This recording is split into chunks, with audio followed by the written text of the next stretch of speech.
Hey guys, what's going on? Back again with another Vanguard Zombies video. And for this one, I just want to go over some stuff for Season 1 that they added a couple days ago, and maybe talk about what I would like to see maybe in the future seasons, or maybe even later in Season 1. Um, I streamed it for about maybe a little bit under 3 hours yesterday. It's not bad at all, again, like I said, and I mentioned, and it's something that it's been a struggle trying to relay to people that, I'm not going to dwell on it too much, but again, just want to talk about it before I move on to the actual breakdown of the season one stuff content. So again, as you guys know, a lot of the big channels have just been they really haven't even been playing it or giving it a chance. I don't know what happened before Vanguard got released. Like I said, a lot of them are probably, lack for a better word, just butthurt over Blundell not being at Treyarch anymore and starting his own studio. Again, it's probably the same effect that happened with Jimmy Zelensky. I think there might have been a point where people thought somehow Jimmy and now think that Blundell was going to come back, and when reality sunk in that Blundell's not coming back, I know people even talked about him creating his own zombies mode or continuing the Treyarch zombie story at the new studio that he created. I don't know. It wouldn't make sense that he would start his own studio and then, basically work for Activision. I don't think Activision would do that, but it just blows my mind that people thought that that was going to happen. So, again, people just bashed the mode before it even got released. Um, so the reason I bring that up, obviously, is because I played for 3 hours yesterday, and I've been playing for it in the preseason. It's not bad at all. The number one thing first I'll start with that I think might should happen, or I would like to see happen, is actually right here in the covenants. After you complete, I don't think you should get. Well, you don't. You get the hearts. I know that. But I think maybe you should get the covenants after you complete an objective, and then it should be based on your skill level, or maybe like each covenant has a value, and then the amount of hearts that you get depend on how fast or good that you complete the challenge or objective. I think there should be a little bit more of like a monetary system or some type of like pricing system that should be a little bit better. Maybe like Deadshot being worth 3 hearts, or 2 hearts or 3 hearts, and then Deadshot, purple being worth like maybe 5 hearts or something, and then maybe Deadshot gold being worth like 8 hearts. Just a rough idea. I know people are gonna jump down my throat and say that that's terrible, but I think like right here is the best example. You have 9 runes that you have to capture. When I first started this, or they should probably buff it a little bit, make it a little bit more difficult. Because if you know what you're doing, and depending on the map, 9 is actually pretty easy and pretty quick to complete. But I was thinking like maybe you complete 3 of them, you get like 1 heart. 6 of them, you get like 2 hearts, and then maybe 3 of them, you get like 9 of them, you get like 3 hearts or something like that. And then you use those hearts to go to the Covenant altar, and then you purchase what you want to purchase, and then each each level of every perk, not really a perk, but I'm gonna call it a perk. Um, every level of every gun perk, I guess I'll call it, has its own value, and then each gun perk itself has its own value. Like I said, where the ones that nobody uses, or maybe the classic ones, the legendary, not legendary, but the classic ones that people are loving, people are gonna pick Deadshot, people are gonna pick Deadwire because those are the ones that they're familiar with, should have its own value in itself. So it's kind of like levels upon levels where um, they each, let's say there's 10 different gun perks you can buy at the altar. Each gun perk has its own value, and then each level of that gun perk has its own value. So you're gonna ultimately have to be in it for the long run. I know people are probably gonna complain, saying, "Well, that means I'm gonna end up playing for like 10 hours," but that's just the way it is. I mean, you don't have to, because for me, I think I've been tapping out at level 15 or around 15. That's when it gets a little bit difficult, and I want to exfil around that point, around that part, or around that point basically, and then I want to kind of jump back in, maybe check the camos, check what camos I still need to get done. So I mean that's what I recommend too. I don't recommend playing for like 4 hours straight and going to like really high tiers. I think you should grind your camos in your operator, tap out maybe at like round 15, exfil, check the camos that you finished and completed, and then maybe jump back in and start over again. That's what I've been doing. Not necessarily one after the other, because it does get, and that's the one complaint why people are bashing it too.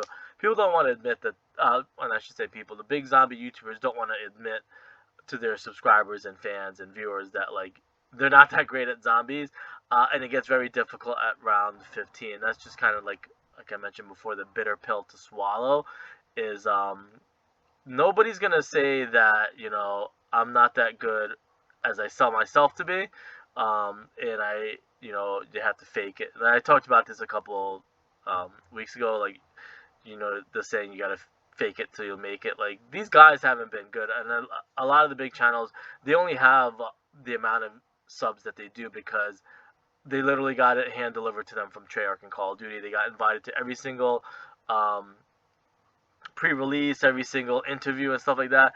But if they didn't get their subs and viewers hand delivered to them, they would be in the same boat of everybody else would be. Everybody would be hovering around probably the mid 100,000 subs and stuff like that. It's just that when you get exclusive rights, exclusive content, that's what gets you the views and stuff like that. It happens in every game and every game mode in Call of Duty, even in Warzone. The people now that have the exclusive rights to Caldera are going to get the most views, the most new subs, and stuff like that. So that's the one bitter pill is, like I mentioned, is it exposes people. And that kind of happened in Black Ops 4. I know I mentioned that way back when to some of the devs, which I'm not going to mention because I don't want to get anyone in trouble. But like Black Ops 4 exposed a lot of YouTubers and content creators, because, and it was probably more multiplayer back then, and Blackout, and especially zombies. You didn't have the easy Black Ops 3, or even Black Ops 1, Black Ops 2 that they had in the past. Now you actually had to be good at zombies and stuff like that, without Juggernaut and all that stuff. But with all that being said, again, the one thing that stood out the most, and I tell people, I'm always jumping all over the place with this, so hopefully you guys can follow. Number one thing is, like, I would like to see like almost missions, and I mentioned this to Kevin Drew on Twitter. I didn't know sometimes you're not allowed to respond and stuff like that, which is fine. I'm okay with it.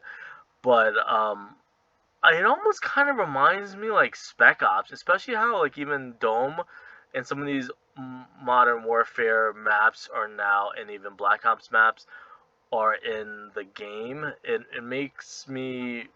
It's very reminiscent of Spec Ops, where you're going in as a team and you have like these little missions to complete. I would like to see them like cater that a little bit, almost similar to Spec Ops, um, and that's what it kind of reminds me of. That's what I'm saying. Like you get missions and you get rewards. I know that was the case in Outbreak, where you got like a gold chest if you did it really fast, if you completed the objective a certain way in a certain time. I kind of feel like that's what they should do with the Altar of Covenants. Is like, I would change the pricing system where instead of everything just being one heart, I would, or do like a hardcore mode. Have each weapon perk or perk, whatever you want to call it. But I'm just gonna call it weapon perk because they're attached to weapons. It's not like perks that you buy at the stations and the fountains. But the Altar of Covenants should have each perk have a different value, and I guess they would have the analytics of like which one is the most popular one, and then each tier within that perk being another set amount. Kind of like, was that like how Outbreak was basically? I don't know. Maybe that's what people would complain, that it's gonna be too much like Outbreak. But you would have, like again, Deadshot, being one of the most valuable, important ones, maybe double tap in a few seasons or whatever, being worth one of the most valuable, have it worth like start out of like 5 hearts or something like that, and then people could decide, hey, do I want to save up for double tap when it comes in the covenant, or maybe have it where it's by rounds, like you can't get double tap or dead shot no earlier than round 5. Would add a little bit of a challenge to it. I think that's the thing. Like right now, it's almost too easy if you're good at the game. Um, and I know the unfortunate truth is a lot of these zombie YouTubers are scared to get exposed how bad they are at zombies, especially how a lot of it's tight corridors. Same thing happened with, um, Voyage of Despair, where it was like tight corridors or tight quarters. Um, those are just some things that come to mind. Again, it's not bad. It's meant to just grind, and it's kind of reminiscent almost that in a way like World at War Zombies, where you're just kind of grinding, killing zombies. This way is a little bit better because you get to travel all over the place. You get to travel like 5 different spots and stuff like that. I would like to see like a little bit more of a challenge aspect to it, where again, you're kind of doing the objectives and then you're trying to do it fast, so you can get like stuff unlocked or better stuff unlocked. Um, but I don't know. That's the only couple things that came to mind really quickly. Again, I played for like 3 hours. It's not bad at all. Again, it's just I don't know what happened to zombie YouTubers, the big channels. Again, and I know the unfortunate truth is you're more thinking about like why people hate it more than it being bad, because again, it's not bad, but I'm more puzzled. I don't know if people were expecting some type of bribe from Activision or Treyarch or some exclusive interview, and I mentioned this a couple of days ago. um, I don't know what they were expecting.